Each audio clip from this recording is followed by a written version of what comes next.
Thank you so much for attending my PowerPoint presentation on ultimates that aren't ultimates. In Dota 2, the vast majority of heroes have a core identity tied to the special ability that they gain access to when they hit level 6. However, there are a double-digit number of heroes in this game that I consider to not get their ultimate at level 6, either having access to it right at level 1 as soon as they come out of the womb of Gabe Newell himself, or they have a level 6 ability that isn't so closely tied to their core identity. It's a fascinating phenomenon, and I kinda want to talk about it, so that's what we're going to do today in a fairly short video.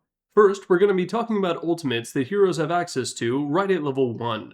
Some of these, such as Undying's Tombstone, are ultimates in a very classical sense. They're high-impact spells that can massively change the outcome of a fight and come packaged with a very long cooldown and often a high mana cost. By the metrics that we would judge an ultimate in any other game, such as having a high cooldown, high impact, and some kind of opportunity cost, it is an ultimate, and yet Undying, if he chooses to exercise his free will, can spawn in and immediately drop it in the fountain for no good reason. A few other spells also fit this definition, with Terrorblade's Metamorphosis and Gyro's Flat Cannon both being the bedrock of their ability to carry games as position 1.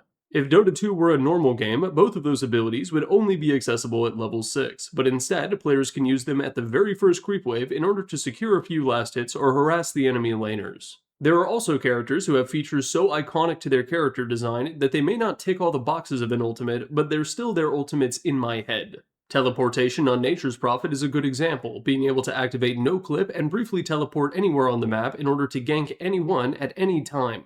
Anti-Mage's Mana Void is a very powerful ability when cast in the right context, but Blink and Mana Break are pound for pound stronger abilities than his actual ultimate. And perhaps the worst offender, in more ways than one, is Lone Druid, whose ultimate is so deeply tied to his character design that he doesn't even have to put a point in it, it just is his innate. The common thread throughout these characters is that they're going to be the first to the party when it comes to interacting with a certain mechanic or enacting a certain style of gameplay. While other characters are rocking single-target magical nukes with small upsides, Undying is able to drop a nuclear bomb in the middle of the 5-on-5 bounty rune fight, potentially scoring a rampage before the Horn. Io's Relocate is another strong macro mobility tool that takes not just him, but his best friend along for the ride, but he's gonna have to get to level 6 before he even considers how to use it. And at that point, Nature's Prophet has probably hit the Dougie at least once in every lane. It's going to be a short video today, and Patreon allows me to get away with that instead of padding in 4.5 minutes of white noise in order to get the double ad. Link is in the description if you'd like to check it out. The second type of ultimates that aren't ultimates are when the ability that you get at level 6 isn't nearly as impactful as certain other parts of your kit. The characters in this category usually have passives for ultimates, or abilities that don't really show their true colors until much later into the game.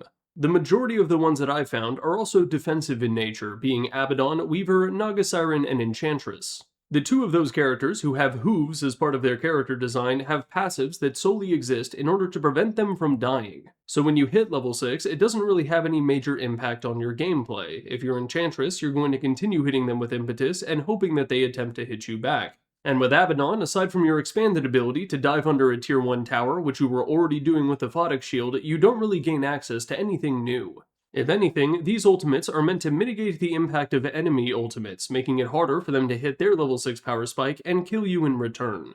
The same is true for Weaver, who, aside from being able to show his team how hard he can pee, can't really do anything offensively with time-lapse. Ogre Magi and Drow Ranger get access to scaling steroids, with Ogre being able to multicast Midas or use multicast of Ignite in order to farm, and Drow Ranger using marksmanship to farm faster and harass enemy heroes out of the lane.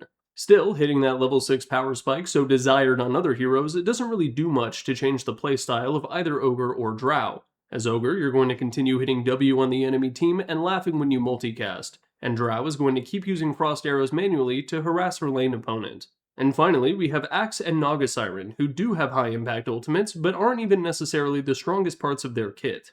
A low health execute is a powerful thing, but compare that to a massive AoE BKB piercing taunt stun that affects multiple heroes on a low cooldown. And in Naga Siren's case, you can use your ultimate to not only immediately lose the teamfight, but also 120 behavior score.